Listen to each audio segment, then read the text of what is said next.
আরেক ম্যাঙ্গো পারছে। আমি আজকে 17-18 বছর আমেরিকা থেকেও আমার ঢাকা শহরে কখনো বাড়ি গাড়ি কিনতে ইচ্ছা করে নাই, কারণ শহরমুখী জীবনটা আমার কাছে কখনই ভালো লাগে না। আমেরিকা থেকে দেশে গিয়ে যদি একটু গ্রামে থাকতে না পারে, গ্রামীণ পরিবেশ না পাই, তাহলে আসলে ভালো লাগে না, কেমন একটা বন্দি জীবন লাগে। তাও আমার বোনের হাজবেন্ডের রিকোয়েস্টে একটা জায়গা কিনলাম। জায়গাটা এত একটা শহরের ভিতর না, একটু গ্রাম কেন্দ্রিক শহর, সবকিছু মিলিয়ে আর কি।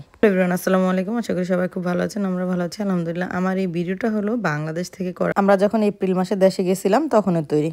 আসলে মানুষ বলে না মেয়েদের কোনো বাড়ি হয় না, কথাটা কিন্তু সম্পূর্ণই ভুল। আল্লাহ তাআলা কিন্তু মেয়েদেরকে অনেক বেশি সম্মান দিয়েছে, কারণ বাবা সম্পদের 2 ভাগের 1 অংশ মেয়েরা পায়। ভাই যে পরিমাণ সম্পদ পায় তার অর্ধেক অংশ কিন্তু বোনেরা পায়। আবার তেমনি করে স্বামীর সম্পদের 6 ভাগের 1 অংশ কিন্তু মেয়েরা পায়। কিন্তু সঠিক সময়ে সেই মানে জায়গাগুলা কাজে লাগাতে পারে না বলি সমাজের মধ্যে মেয়েরা অবহেলিত। আসলে আমরা মেয়েরা বাবার বাড়ি বা স্বামীর বাড়ি সেই সম্পদের আশা কখনো করি না, বা সেই সম্পদটা কখনো নেই না। তবে বাবার বাড়ি বা স্বামীর বাড়ির সম্পদ মেয়েরা নিতে পারে, এত দোষের কিছু নেই, বরং এটাকে আল্লাহ তাআলা হালাল করেছেন। যাই হোক, সেই বাবার বাড়ি আর স্বামীর বাড়ির সম্পদের কথা বলতেছি না, আমি আমার নিজের কথাই বলতেছি। আমার এক টুকরো সম্পদ, মানে এক টুকরো ভালোবাসা। আমেরিকায় আসার পরে তো 2019 আমি একটা বাড়ি কিনছি, আমরা হাজবেন্ড ওয়াইফ দুইজনে মিলে। তারপরে বাংলাদেশে ছোট্ট এক টুকরো একটা জমি রাখলাম। যদিও আগে পরে আশেপাশে কিছু রাখছি জায়গা জমি, তবে সিটির ভিতরে বা ঢাকার ভিতরে তেমন একটা জায়গা রাখা হয় না। এই জায়গাটা হলো মৌচাক, মানে আমাদের বাসা থেকে ঢাকা যাইতে যে মৌচাক একটা জায়গা পড়ে না, ঠিক নারায়ণগঞ্জের পরেই, সে মৌচাক থেকে মেইন রোডে একটা যে ফ্লাইওভার আছে, ফ্লাইওভারটা পার হয়ে রাস্তার ওই পারে গেলেই মাত্র 4 থেকে 5 মিনিট ওয়াক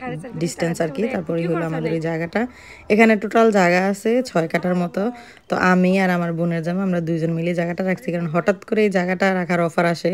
জায়গাটার দাম ছিল প্রায় 1.5 কোটি। এত টাকা এক মুহূর্তে মানে কিছুদিনের মধ্যেই তো ম্যানেজ করা সম্ভব ছিল না, পরে আমরা দুজন মিলে রাখলাম। এটাই হলো আমার সেই ছোট্ট কুটির। এখানে প্ল্যান আছে যে বড় একটা কিছু করবো আস্তে ধীরে। জাস্ট মাত্র জায়গাটা রাখলাম, প্রায় 2 বছরের মতো হয়েছে। এটা রাজুক থেকে অনুমোদন আনতে হবে, তারপরে হলো প্ল্যান করে বিল্ডিং করি, বাড়ি করি, যাই করি না কেন অনেক সুন্দর করে একটা বাড়ি করবো, এটা আমার স্বপ্ন। তো এই জায়গাটা কিন্তু সম্পূর্ণ মানে 6 কাঠা জায়গার যে 3 কাঠা পুরোপুরি সম্পূর্ণ একদম আমার নিজের নামে রেজিস্ট্রি করা, একান্তই আমার নিজের নামে। আর 3 কাঠা জমি হলো আমার বোনের জামাই নামে রেজিস্ট্রি করা। এই জায়গাটা কিনার আমাদের কোনো প্ল্যান প্রোগ্রাম কিছুই ছিল না। আসলে আমার বোনের জামাই মানে আইনের হাজবেন্ড, ওদের আত্মীয় স্বজন সবাই মিলে জায়গাটা কিনতে চাইছিল। এক কাঠা করে 40 লক্ষ টাকা জমা দিয়ে দিয়েছিল। সাডেনলি ওনার ফ্যামিলির অন্যান্য লোকেরা বলতেছে তারা নাকি জায়গাটা কিনবে না। তো আমাকে রিকোয়েস্ট করতেছে যে যদি জায়গাটা যদি কিনতে না পারে, যে 40 লক্ষ টাকা উনি জমা দিয়েছে সেটাও উঠাইতে পারবে না। তো আমার বোন আমাকে রিকোয়েস্ট করতেছিল যে আপা ওনার আত্মীয় স্বজনরা ওনার সাথে বেইমানি করছে না, মানে বইলা এখন আর জায়গা রাখতেছে না, এখন আমাদের টাকাটা মার দিতেছে, তুই কিছু একটা কর।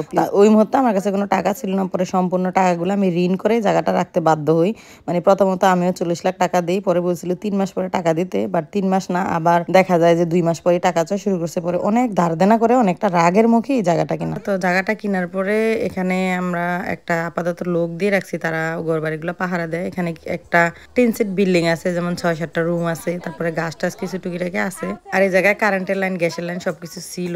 তো আমাদের নতুন করে কিছু তৈরি করতে হয় নাই। মোটামুটি জায়গাটা ভালোই আছে, আস্তে ধীরে ডেভেলপ করলে তারপরে ঠিক হবে। তো আশেপাশে জায়গাগুলো অত একটা এখন উন্নত হয় নাই, মানে আমরা অনুমতি পাইতে পাইতে সবকিছু আস্তে ধীরে মানে উন্নতি হয়ে যাবে আর কি। আশিক দেশে থাকতে কয়েকদিন এই রুমটাতে ছিল, কয়েক মাসের মতো। এটা আমাদের বাড়ি।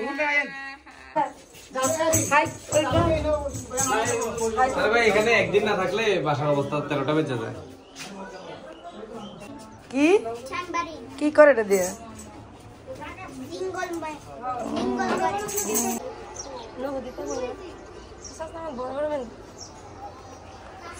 কোন দিক সাদো। আমাদের এই বাড়িটাতে একটা আম গাছ ছিল, তো আম গাছটাতে এত বেশি আম ধরছিল, আমি এবারে যে ডাল দিয়ে উঠে ছাদের উপরে উঠে আম পাড়তেছিলাম।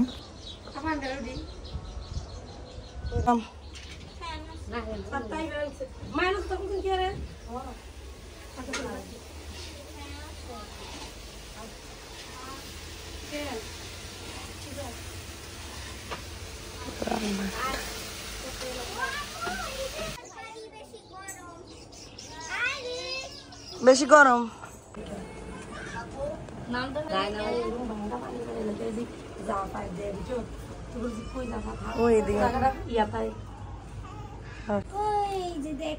আর এটা ক্যাট। হ্যাঁ আমি বলছি দ্যাটস আমি তো বাংলাদেশটা বলি। কি কইছো? কাঠবিড়াল। নো বিড়াল। কাঠবিড়াল। Cat cat. নাম কি আর কেটার? মিনি। সরি এখানে আবার একটা ভাই থাকে, ওনার নাম হলো তারা ভাই। উনি আবার বাঙ্গারি টাঙ্গারি ব্যবসা করে, তো এই জিনিসপত্র আইনা সব এভাবে ভরে রাখছে। আমি এবার বলছিলাম যেগুলো সবকিছু সাথে ক্লিন করে ফেলে। এখানে টোটাল 3-4টা ফ্যামিলি ছিল, তো অন্য ফ্যামিলির আবার এখানে গাছ গাছালি লাগাইছে, করলা গাছ, কলা গাছ, অনেক সবজি। আরে ম্যাঙ্গো পারছে, এটা নাইস। আরে তুমি এটা পারতে আর পারে না, ওকে ছোট। আরে লাগিয়া না, তুমি বুঝতেছো না।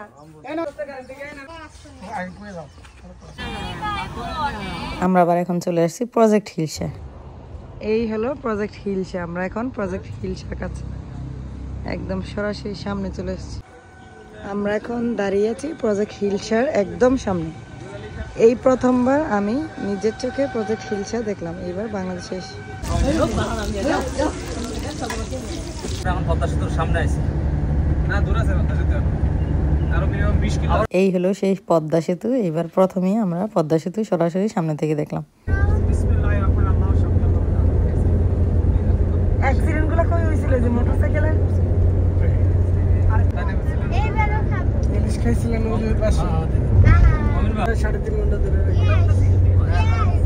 4 ঘন্টা ধরে রাস্তায় গাড়ি চাপ আছে। অ্যাক্সিডেন্ট গুলো কই হয়েছিল যে মোটরসাইকেলের? আমরা শুধু এক পলকে বাসাটা দেখতে পারছিলাম, আর পরবর্তীতে যাওয়া হয় নাই কারণ সময় অনেক কম ছিল। পরে পদ্মা সেতু পার হয়ে যশোরে চলে যাচ্ছি। বাড়ি থেকে যশোরে আসার পথে আমরা আসলে এখানে নামছিলাম, তারপরে মাওয়াঘাটে গেলাম, পদ্মা সেতু দেখলাম। তো শেষমেশ আমাদের ডেস্টিনেশন হলো যশোর। এই ছিল আমাদের বাংলাদেশের মেমোরি, আমার এক টুকরো ছোট্ট জায়গা। আল্লাহ হাফেজ সবাইকে।